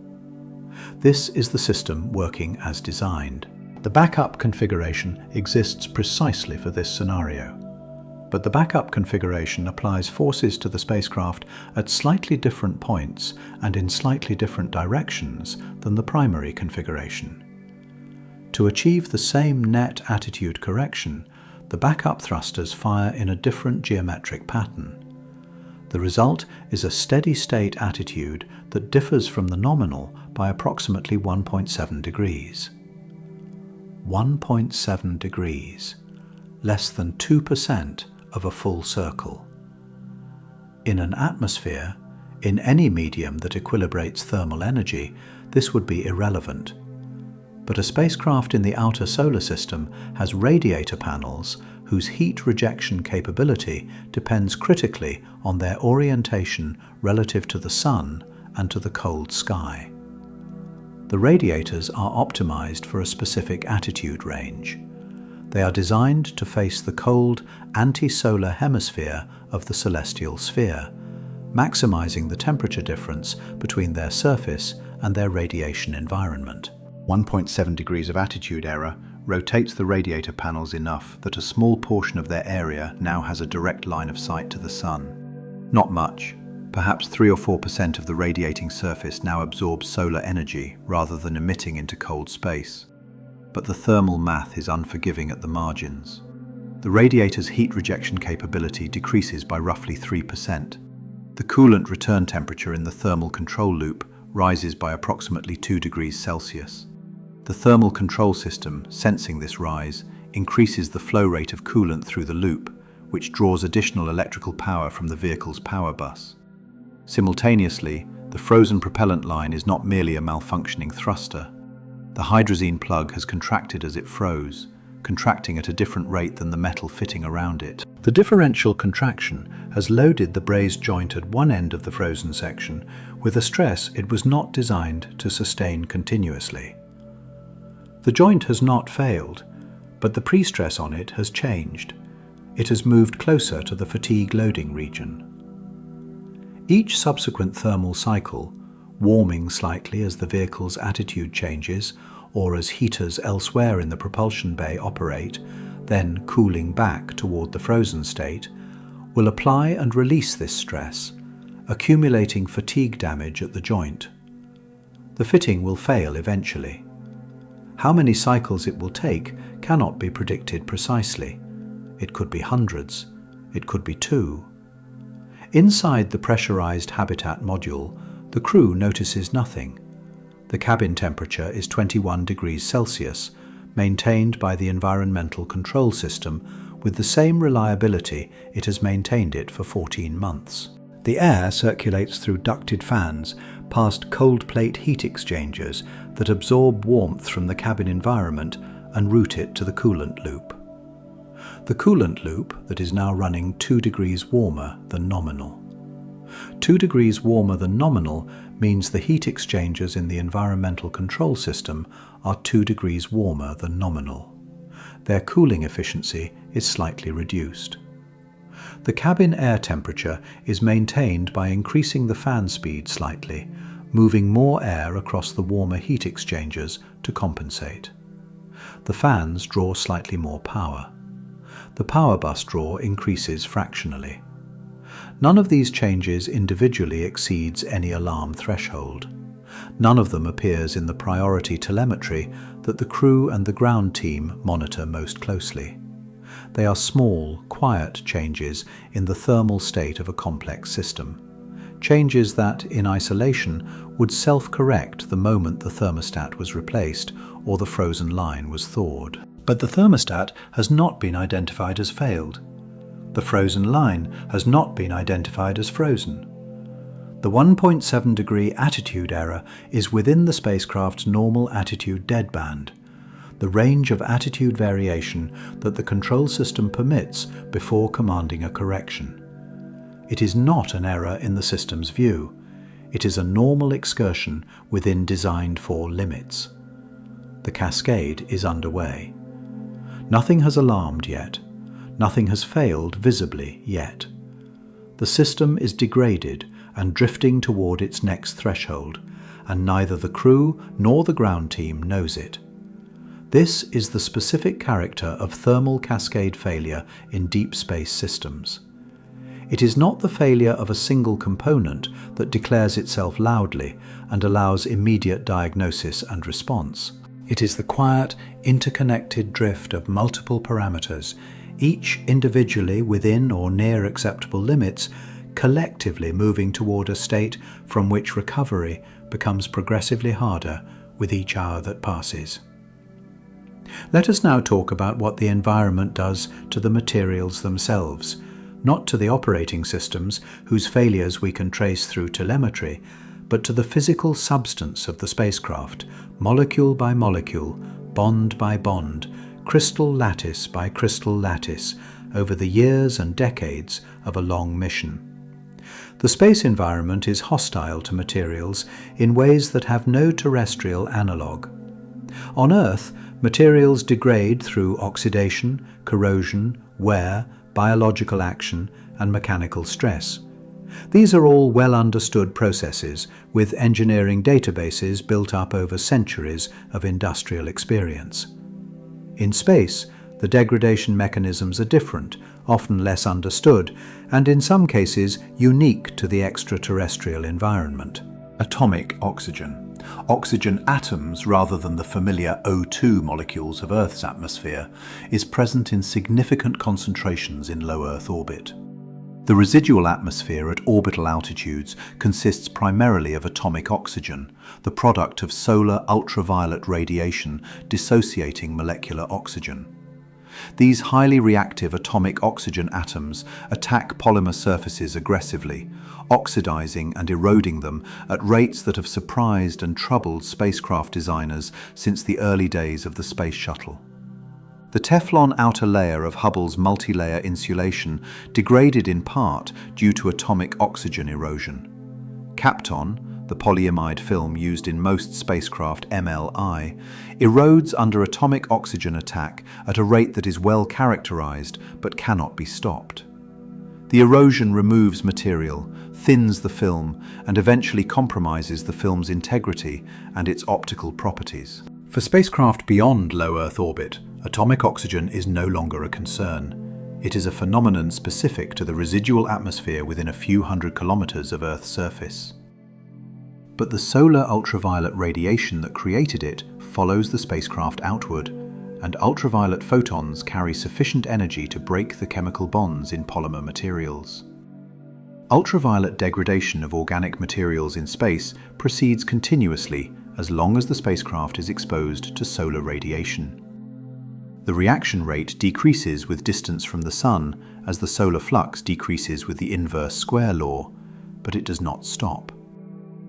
Charged particle radiation, electrons and protons trapped in Earth's radiation belts, and beyond the belts the galactic cosmic rays that permeate all of interstellar space, damage semiconductor materials by displacing atoms from their crystal lattice positions. Each displaced atom creates a lattice defect that acts as a scattering center for the electrons responsible for semiconductor conductivity, degrading the electrical performance of transistors, solar cells, and thermoelectric junctions.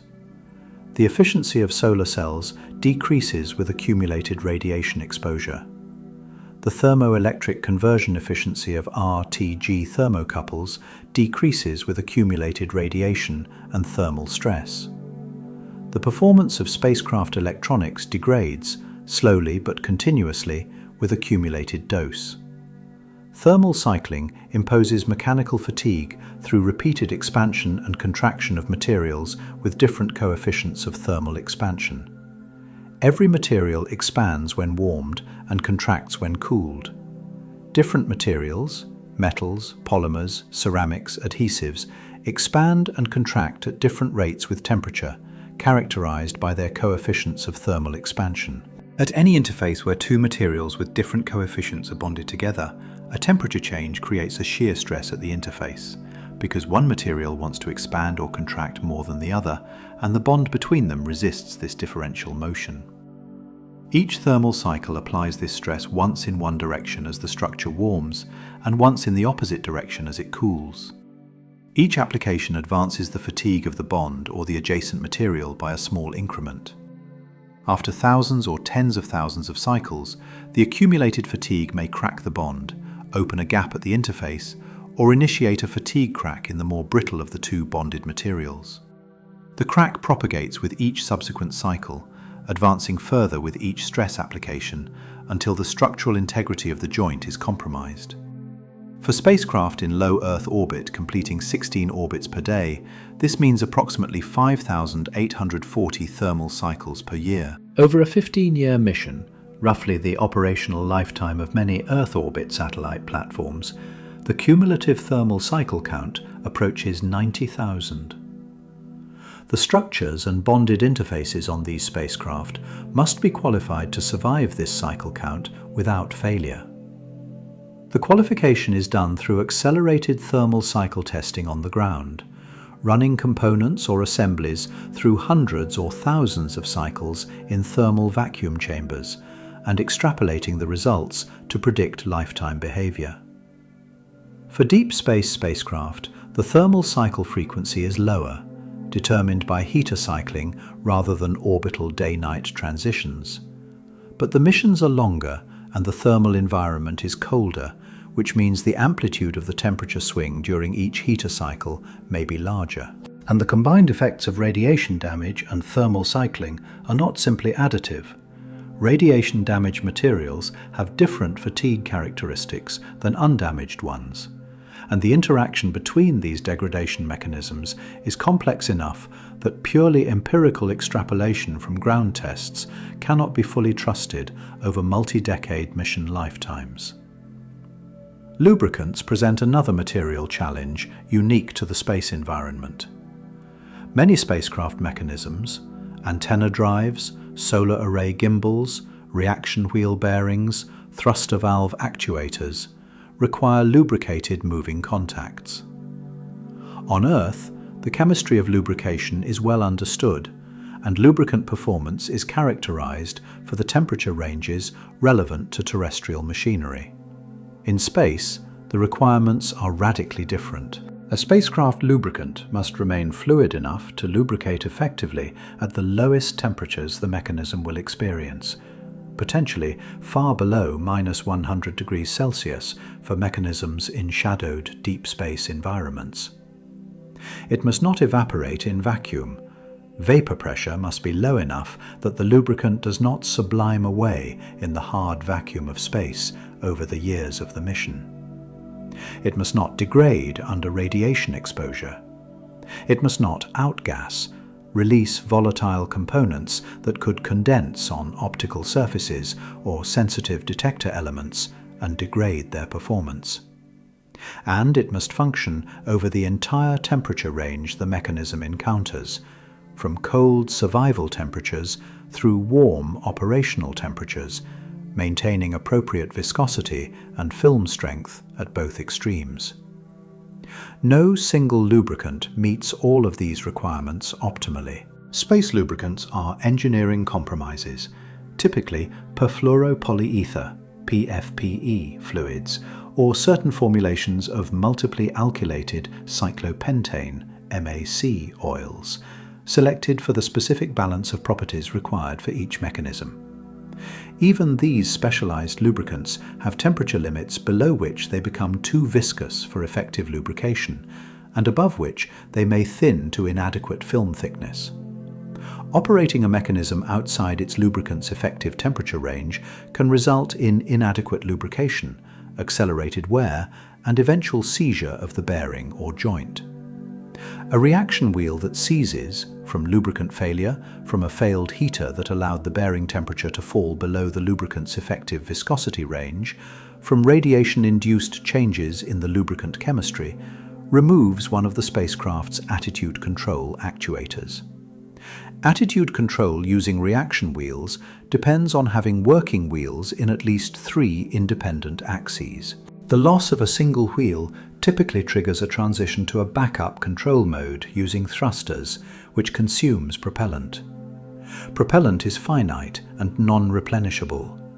Every thruster firing that substitutes for a failed reaction wheel draws down the propellant budget, reducing the remaining mission life.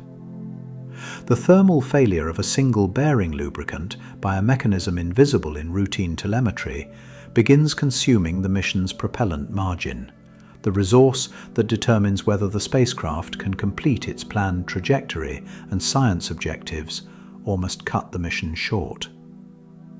Electronics in deep space face a specific thermal challenge that becomes increasingly acute as technology miniaturizes and power densities increase. Modern integrated circuits generate substantial waste heat in a very small volume. A high-performance processor can dissipate 50 watts or more from a die the size of a thumbnail. On Earth, this heat is removed by convective cooling, airflow, heat sinks with fins, liquid cooling loops. In space, there is no convective cooling. Heat must flow by conduction from the die to the circuit board, from the board to the mounting structure, from the structure to wherever the thermal path leads, ultimately to a radiator or to the spacecraft interior if waste heat is needed for thermal survival. The thermal resistance of this conduction path, how much temperature rise occurs per watt of power dissipated, determines the operating temperature of the electronics. design the path well with good thermal interfaces, thermally conductive materials, and efficient connections to the heat rejection system, and the electronics run close to ambient temperature. Design it poorly or allow it to degrade as adhesive bonds age and thermal interface compounds dry out and lose conductivity over years of operation, and the electronics run progressively hotter than the ambient temperature, approaching or eventually exceeding their maximum rated temperatures. The failure mode for electronics that exceeds its maximum temperature is typically not an immediate dramatic failure. It is accelerated aging. The Arrhenius relationship in materials science states that the rate of chemical reactions increases exponentially with temperature, which means that electronic components operating at elevated temperatures age faster than those at their rated operating temperature. A component rated for 15 years of operation at 70 degrees Celsius may age to end of life in half that time if it operates continuously at 90 degrees. The degradation is invisible in routine performance measurements until a parameter drifts outside its specification, a leakage current exceeds its limit, or an oxide layer grows thick enough to cause a connection failure. In deep space, where the heater budget is being gradually consumed by the declining RTG output, the thermal equilibrium of electronics changes slowly over the mission lifetime. Systems that were initially maintained comfortably within their thermal limits find their heat rejection path changing as the overall thermal architecture drifts, as insulation degrades, as heat source output declines, as the spacecraft's thermal state slowly shifts toward a new equilibrium. Electronics that ran cool early in the mission may run warm late in the mission, or cold early and even colder late. Both directions carry failure risks. What makes this particularly challenging is that the thermal state of deep space electronics cannot be directly monitored with sufficient spatial resolution to detect all thermally induced failures before they occur. Temperature sensors must be placed at specific locations, on circuit board mounting surfaces, on critical component cases, on structural members. The thermal gradient between a sensor and the specific component that is thermally stressed may be large. A sensor reading that appears nominal may coexist with a component a few millimeters away that is approaching its failure threshold in a thermally isolated pocket that no sensor covers. Ground teams operating deep space spacecraft work from thermal models, computational representations of the spacecraft's thermal state built from thousands of coupled differential equations relating the temperatures of hundreds or thousands of thermal nodes. These models are calibrated against in-flight temperature measurements and updated as mission parameters change. They provide the best available prediction of where thermal stress may be developing invisibly. But they are models. They incorporate assumptions about material properties, thermal contact resistances, and heat generation rates that may drift from their initial values as the spacecraft ages. The gap between the model's prediction and the spacecraft's actual thermal state widens as the mission progresses, and as the mission's thermal history diverges from the scenarios the model was built to represent.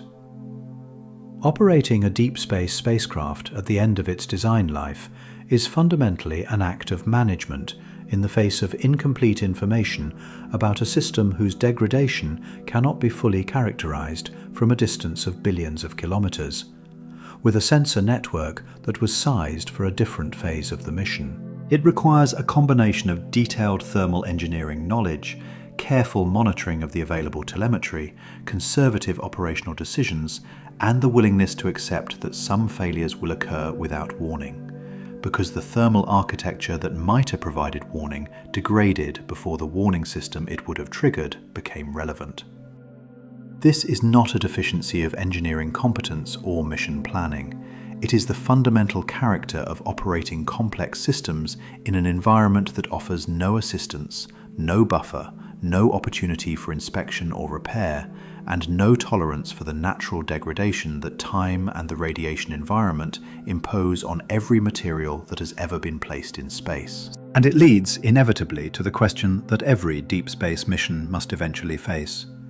Not whether the thermal architecture will degrade, but how it will degrade, and what will fail first, and whether that first failure will be recoverable, or whether it will initiate the cascade that ends the mission. Let us talk about cryogenic propellant storage, one of the most critical unsolved challenges for human deep space exploration, because it brings together everything we have discussed about the thermal environment in a single problem that is simultaneously technically tractable and operationally terrifying.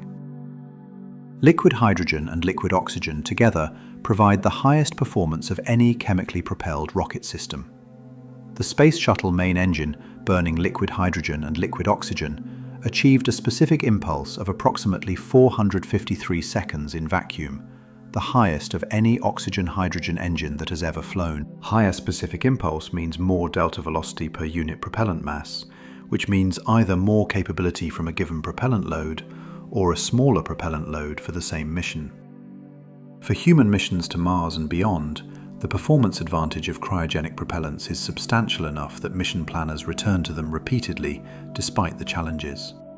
Liquid hydrogen is a cryogenic fluid with a boiling point of approximately -253 degrees Celsius, just 20 degrees above absolute zero.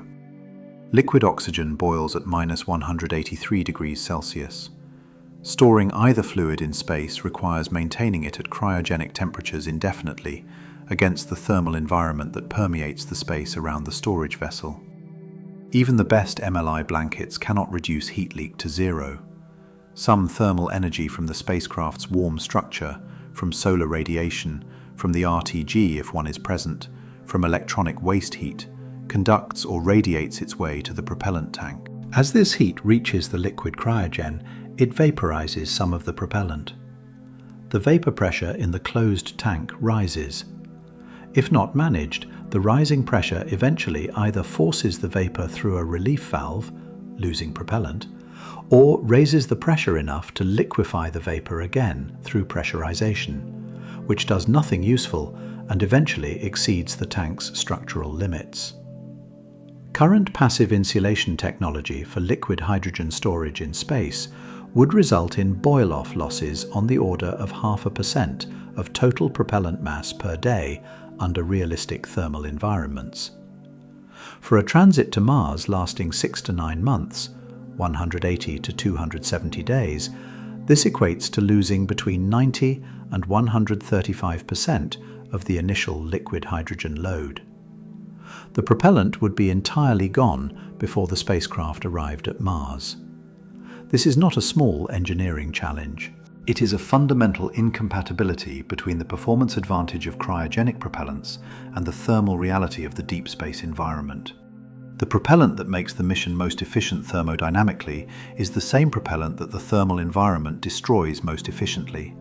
Several approaches are being developed to address this.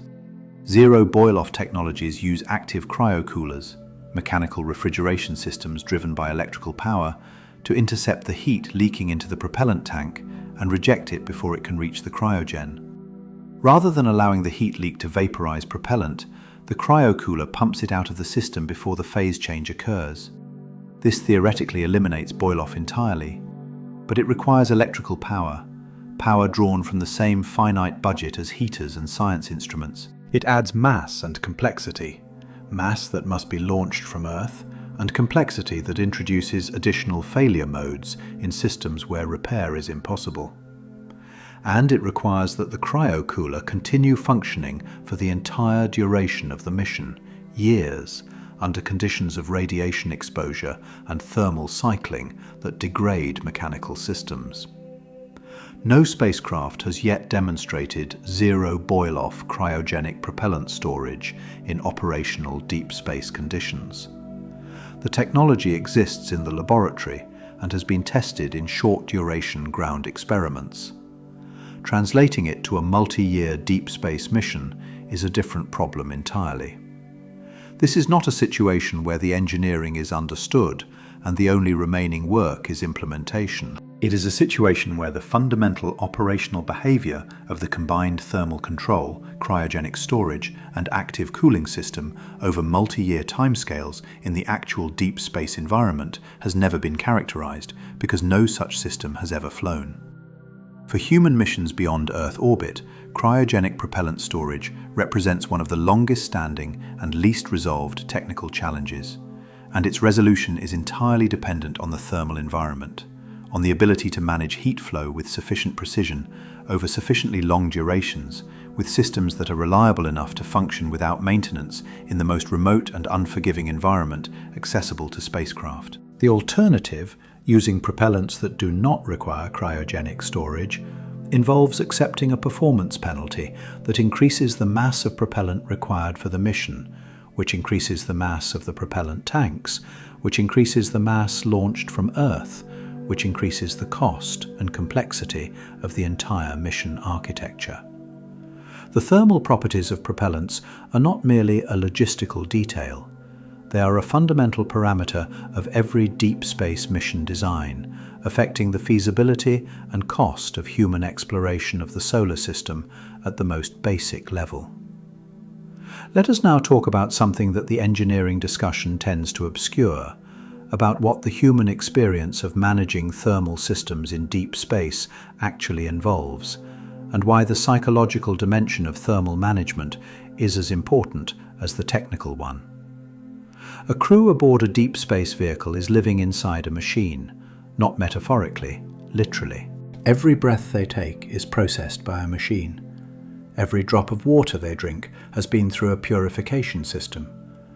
Every degree of warmth in the cabin is manufactured by heaters and circulated by fans, maintained within a narrow range by a control system that cycles heaters and adjusts flow rates continuously.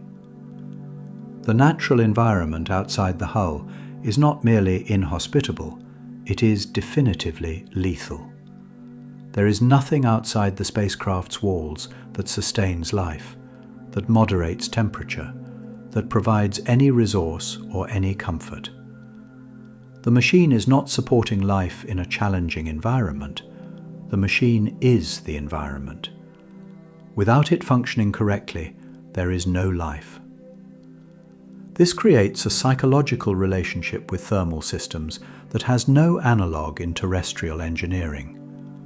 A building heating system that fails is an inconvenience in moderate climates and a serious hazard in winter. But there is usually a survivable duration between failure and rescue or recovery. There are other buildings, other heat sources, other people who can help. The thermal failure exists within a context of a broader environment that, while sometimes harsh, contains resources and recourse. In deep space, the context is absolute. The spacecraft's thermal failure is not situated within a broader environment from which resources can be drawn or rescue mounted. It is situated within an environment that offers nothing.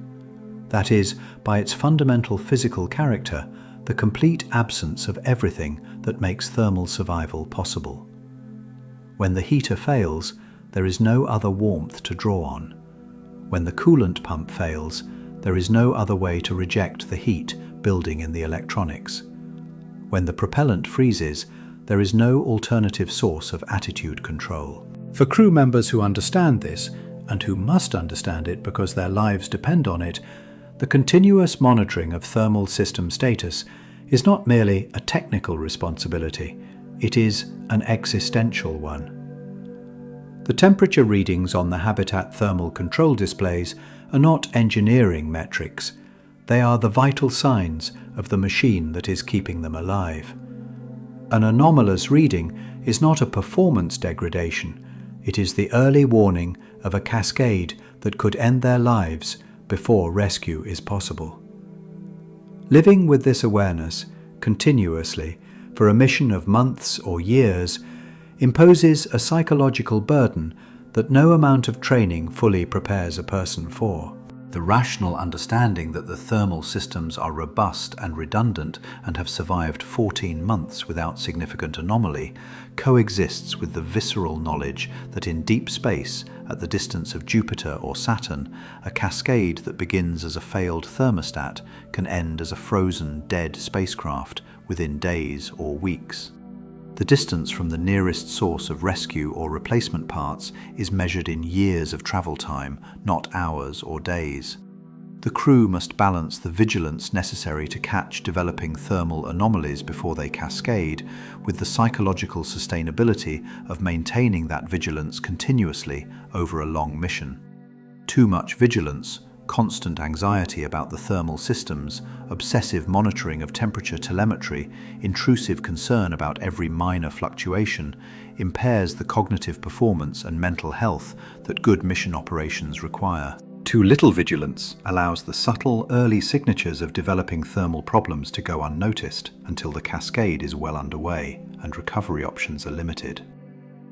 Training for deep space thermal management is therefore not only about understanding the engineering of thermal control systems, it is about developing the calibrated vigilance, the pattern recognition that distinguishes a normal temperature fluctuation from an early cascade signature, the practiced assessment of which anomalies require immediate response and which can be safely monitored for additional information, the disciplined management of concern that allows a crew member to be genuinely worried about a thermal anomaly and still sleep because the mission has months yet to run and the humans running it must be cognitively functional for all of them. No training program has yet been built for a mission of this character. All human spaceflight to date has been within relatively rapid rescue distance of Earth. The International Space Station, for all the sophistication of its thermal control systems, is less than 24 hours from Earth by emergency re-entry. The Apollo missions were no more than 3 days from Earth.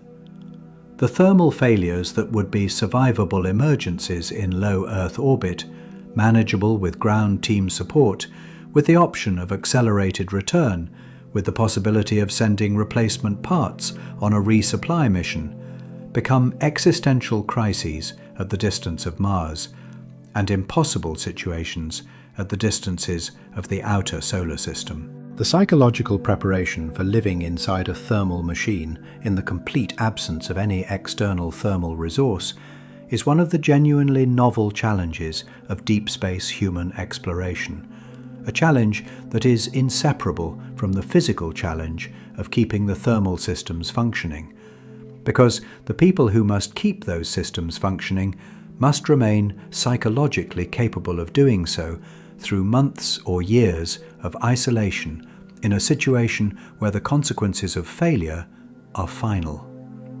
This is the reality that the popular imagination of space exploration, focused on the grandeur of destinations and the heroism of explorers, tends not to linger on. The reality of sitting in a capsule 700 million kilometers from Earth, watching the temperature telemetry of a propellant valve heater, knowing that if a trend continues for another 18 hours, you will need to reroute around a frozen line, knowing that rerouting adds complexity that increases the probability of the next anomaly, knowing that there is no one coming to help, no spare part that can arrive in time, no rescue that is possible at this distance, and sitting with that knowledge calmly, professionally, for months, because the mission requires it.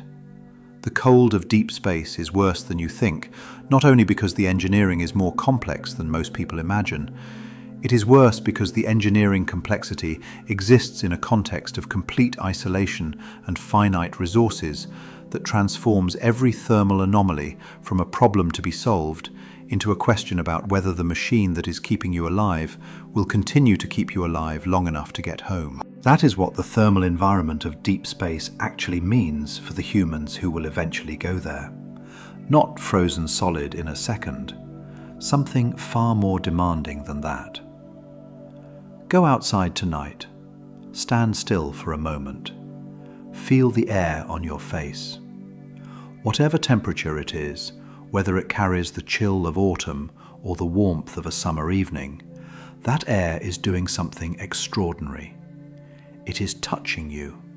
Its molecules are colliding with your skin at billions of times per second, carrying thermal energy away from your body or delivering it, continuously adjusting the thermal exchange between you and your surroundings in a way so automatic, so instantaneous, so completely without engineering, that you have never once in your life had to think about it.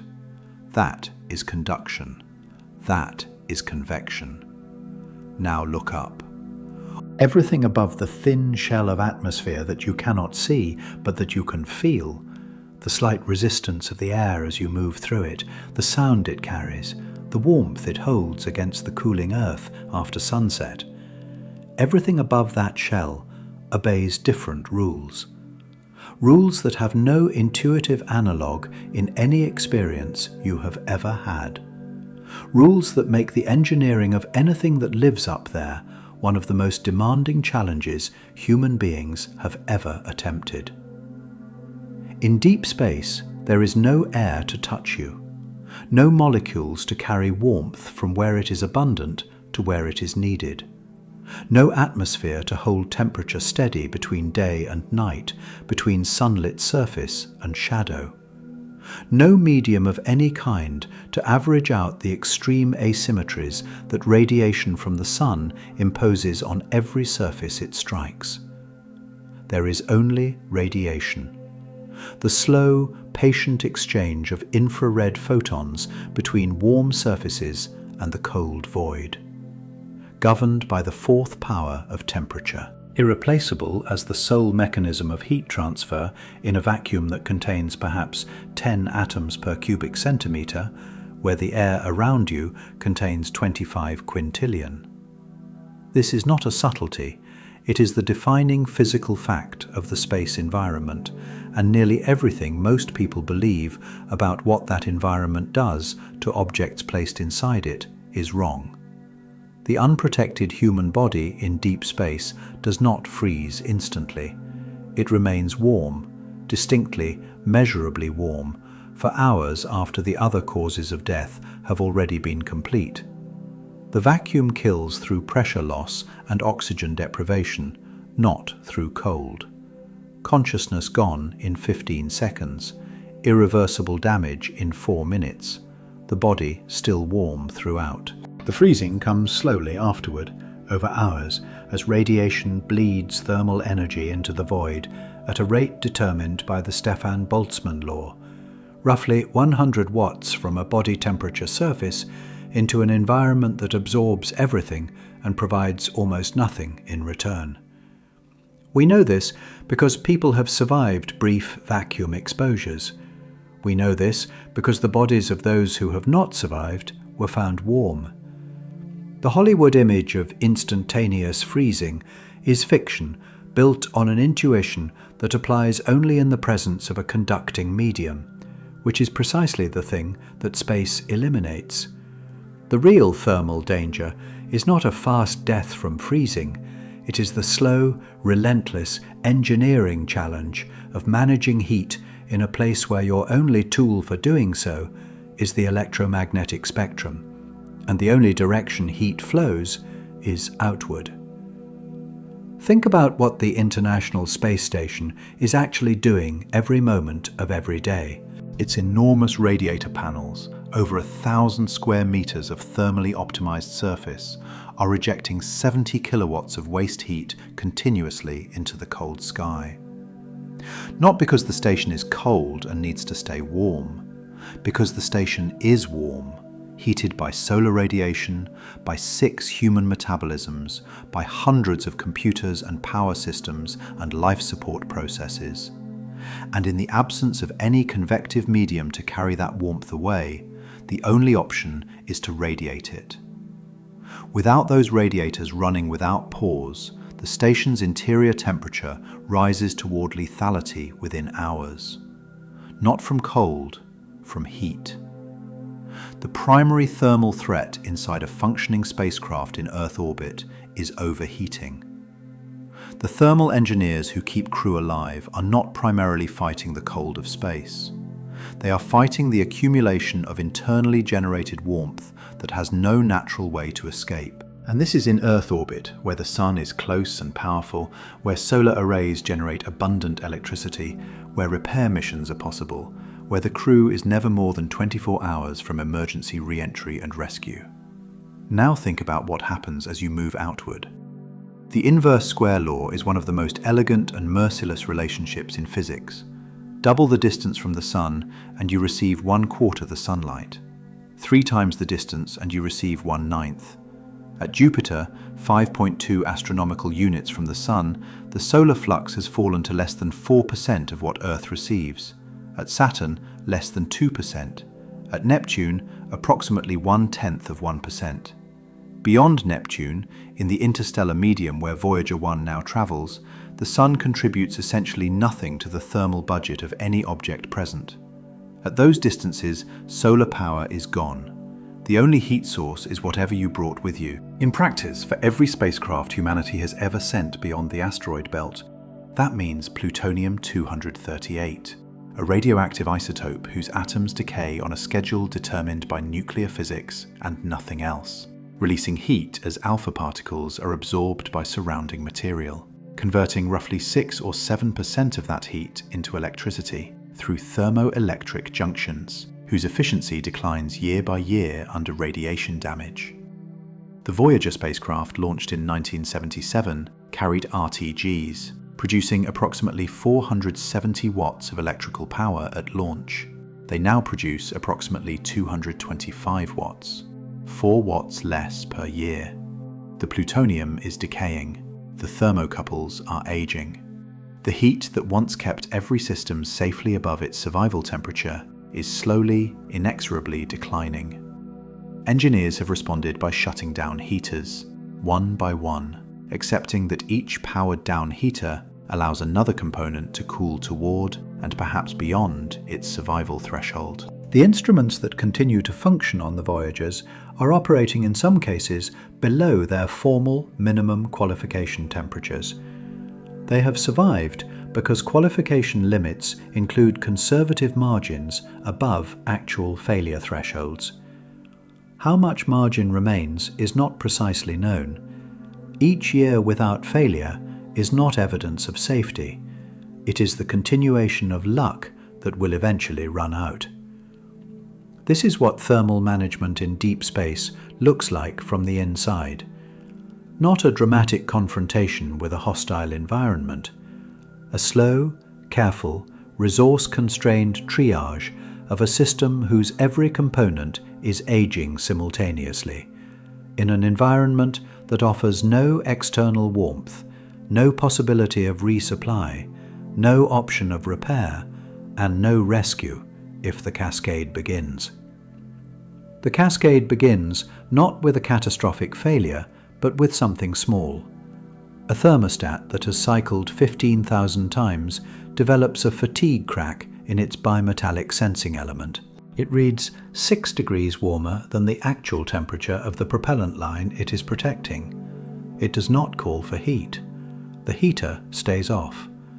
The propellant line cools toward its 2 degrees Celsius freezing point over 6 hours. A plug of frozen hydrazine forms. A thruster goes inoperable. The backup thruster configuration shifts the spacecraft's attitude by 1.7 degrees. A small fraction of the radiator panel now faces the Sun instead of cold space. The coolant return temperature rises 2 degrees. The thermal control system increases pump speed. The power draw increases slightly. The environmental control system compensates for the slightly warmer coolant by increasing fan speed. Slightly more power consumed, slightly less available for heaters elsewhere. Nothing has alarmed yet. Nothing appears in the priority telemetry. The crew is comfortable in a 21 degrees Celsius cabin, and the cascade is underway, moving through the interconnected thermal architecture of the spacecraft like a crack through glass, invisible until it reaches a surface. In Earth orbit, a developing cascade like this can be caught. Ground teams with real-time telemetry access, experienced engineers who recognize the pattern, crews who can perform emergency repairs, spare components that can be delivered on a resupply mission. These are the resources that prevent thermal anomalies from becoming thermal disasters. At Jupiter, communication takes 35 to 52 minutes one way. By the time a ground controller notices the thermostat anomaly in the telemetry, forms a diagnosis, develops a response, and transmits it to the spacecraft, more than an hour has passed. The propellant line may be frozen before the command to increase heater power reaches the spacecraft.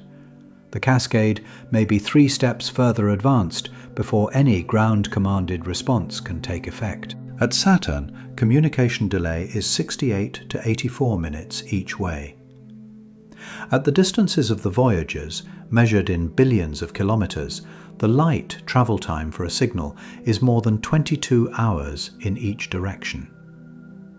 A question asked of the spacecraft today will receive an answer 2 days from now. In a developing thermal cascade, 2 days is an eternity. And beyond the solar system, where no mission with humans has ever gone, and where only the Voyagers have ventured, there is no rescue. There is no scenario in which help arrives. There is only the spacecraft and whatever resources remain aboard it, and the physics that determines what those resources can sustain. This is what makes the cold of deep space worse than you think. Not the temperature, not the 2.725 Kelvin of the cosmic microwave background, the faint omnidirectional afterglow of the Big Bang that fills every cubic centimetre of the observable universe with photons from the moment the universe first became transparent 380,000 years after its beginning. That temperature is a flaw, not a force. It is what you drift toward if nothing else is happening, over hours or days of slow radiative equilibration. It is not what kills you. What makes deep space thermally terrifying is the combination of complete isolation, finite resources, enforced distance from any assistance, and the unforgiving precision required to keep complex systems functioning for years in an environment that provides no buffer, no tolerance, and no second chances. Every watt of warmth aboard a deep space vehicle is manufactured warmth, produced by a reactor fueled by a radioactive isotope that decays according to a half-life that no engineering decision can alter, distributed through pathways that degrade as the mission progresses, maintained by heaters whose cycling elements accumulate fatigue with each on-off transition, protected by insulation whose reflective layers embrittle under radiation exposure, controlled by thermostats whose sensing elements flex and fatigue and eventually crack. Every degree of coolness that keeps electronics from overheating is achieved by radiators whose orientation relative to the sun must be maintained with precision, whose emitting surfaces degrade under the combined assault of radiation and thermal cycling, whose coolant loops depend on pumps and seals and fluid fittings that have never been repaired by human hands in flight and cannot be. Every propellant line that must remain above 2 degrees Celsius to keep hydrazine liquid is protected by heaters powered by electricity generated by an RTG, whose output is lower today than it was yesterday and will be lower tomorrow than it is today. The gap between these systems functioning and these systems failing is measured at the end of a long deep space mission in single watts, single degrees, single heater circuits. The margin that was generous when the spacecraft launched has been consumed year by physics that does not negotiate. Look up again. The stars that you can see on a clear night, the familiar ones, the ones that have been in the sky for all of human history, are each surrounded by a volume of space where the thermal environment is exactly as I have described. Vacuum. 2.7 Kelvin background, no conduction, no convection, radiation as the sole mechanism of heat exchange. Between here and any of them, across the distances measured in light years that separate stellar systems, there is nothing, no warmth, no medium, no resource of any kind for any spacecraft that might someday make that journey. The thermal problem of reaching another star is not merely harder than the thermal problem of reaching Neptune, it is of a fundamentally different character.